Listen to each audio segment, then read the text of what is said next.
ra ra lâu à cho nó lụt lâu đúng không con quỷ rô có ròn hột xé này hết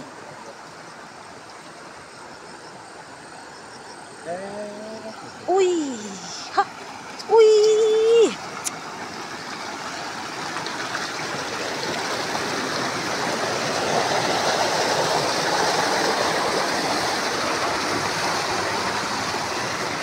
con cái lắc lỗ mà em lên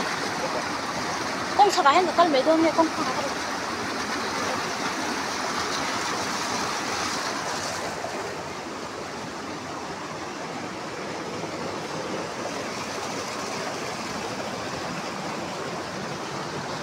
ui